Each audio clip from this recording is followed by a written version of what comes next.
Olá, amigos. Bem-vindos ao Realidade Adormecida. O que vou te contar hoje não é uma história, é um alerta. Você tem certeza que conhece a história de Chapeuzinho Vermelho? A menina ingênua, a capa escarlate, a floresta escura? Você pensa que é um conto sobre não falar com estranhos, não é mesmo? Você está errado. A versão que te contaram foi esterilizada, suavizada, transformada em uma canção de ninar. Mas a versão original, a que circulava em vilarejos medievais, era um manual de sobrevivência. Era crua. Era sobre canibalismo simbólico, sobre a escolha entre o caminho da submissão e o caminho da perdição. Neste vídeo, vamos descer lentamente até a origem esquecida desse conto, onde o medo não era uma metáfora, mas parte da vida cotidiana. E em seguida, vamos traçar um paralelo aterrorizante com um caso brasileiro real que chocou o país, provando que o lobo nunca deixou de existir. Ele pode estar aqui, basta virar uma esquina. E se você ficar até o final, você vai entender por que essa história foi deliberadamente alterada e como o conhecimento dela pode ser a sua única defesa contra os predadores que se escondem em plena vista hoje. Vamos falar um pouquinho sobre a história original, a adulta. Para entender o perigo, precisamos primeiro nos desconectar da fábula infantil. Nas versões orais, muito antes de Perrault ou dos irmãos Grimm, a menina não era uma criança. Ela era alguém em transição, alguém que começava a caminhar sozinha pelo mundo. O lobo não a atacava. Ele a persuadia. Ele a fazia escolher entre o caminho das agulhas, o trabalho, a tradição, e o caminho dos alfinetes, o atalho, a futilidade. Quando ela chegava à casa da avó, o horror já havia se instalado. O lobo, que já havia matado a senhorinha, servia a menina, a carne e o sangue da avó. É o canibalismo simbólico, a quebra definitiva da inocência, um ritual involuntário de passagem. Em seguida, o lobo pedia para que ela se despisse, peça por peça, jogando cada roupa no fogo e dizendo: "Você não vai mais precisar disso." Aí é o desnudamento, a perda de todas as proteções sociais e morais. E quando ela se deitava ao lado dele, o diálogo clássico não era ingênuo. Era um tenso jogo de sedução e horror. O lobo não a comia para satisfazer a fome. Ele a consumia para tomar o seu lugar, para apagar a sua identidade. E na maioria das vezes, o caçador não vinha. A história terminava ali, como um aviso brutal. Quem entra na floresta, sem compreender seus perigos, pode não voltar. Então, meus amigos, esse foi um pequeno resumo do conto que foi enterrado, uma história sobre predação e a traição da confiança. O lobo no chat. O lobo não tem mais dentes afiados. Ele tem um perfil verificado e um sorriso carismático. Na versão moderna dessa história, a floresta não é feita de árvores, mas de servidores, chats, partidas ranqueadas e mensagens privadas.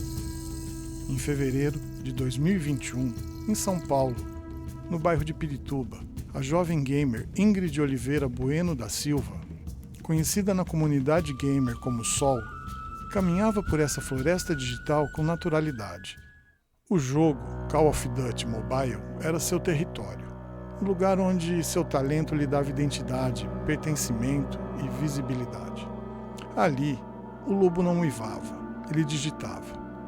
Guilherme Alves Costa, também jogador, aproximou-se como um igual, um companheiro de time, alguém que compartilhava estratégias, vitórias e conversas aparentemente inofensivas.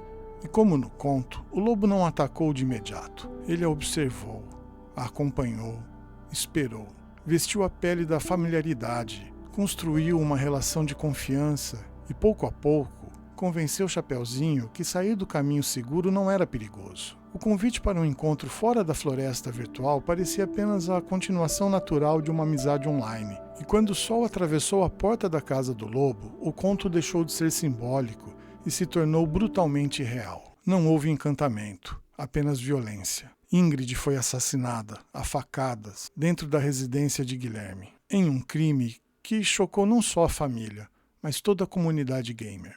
E, como nas versões mais cruéis dos contos antigos, o horror não terminou com a morte. O lobo moderno tentou algo ainda mais perverso: controlar a narrativa. Ele gravou vídeos após o crime, assumiu o assassinato, escreveu textos e tentou lançar tudo isso na grande barriga do lobo contemporâneo, a internet, como se pudesse devorar a memória de Sol, transformando sua história em um espetáculo de horror. Diferente do conto clássico, o caçador não chegou com um machado, mas com sirenes e protocolos. A polícia foi acionada pelo próprio assassino, que se entregou após o crime. Aqui uma opinião pessoal. Pode ser até que ele queria apenas seus 15 minutos de fama. O conto de Chapeuzinho Vermelho e a tragédia de Sol são o mesmo alerta. A responsabilidade de reconhecer o lobo é sua. Agora, como já é de costume aqui no canal, vamos refletir um pouquinho sobre isso? A tragédia de Sol, a Chapeuzinho Vermelho da nossa era, nos ensina que a floresta não é um lugar distante. Ela está no nosso bolso, na palma da nossa mão.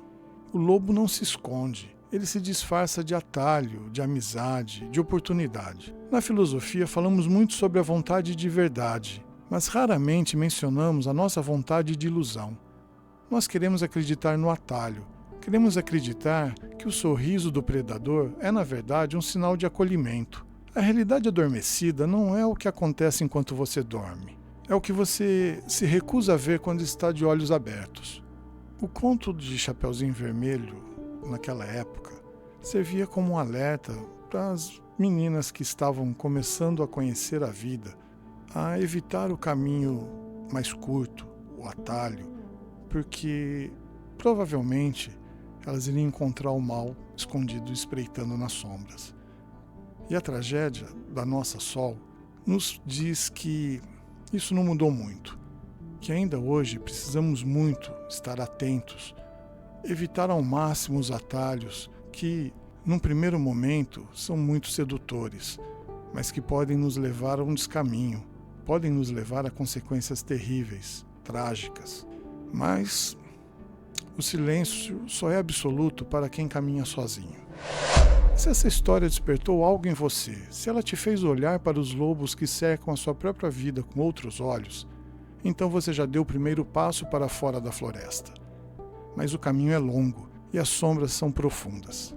Não deixe sua percepção adormecer novamente. Se você busca a verdade por trás das fábulas modernas, se quer entender as engrenagens que movem a nossa realidade mais crua, eu te convido a se tornar parte desse círculo. Inscreva-se no Realidade Adormecida.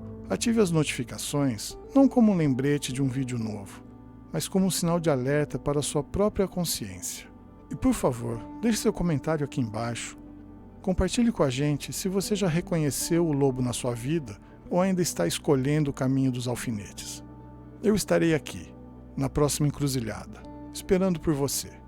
Acorde. A realidade não espera. Muito obrigado e até a próxima história.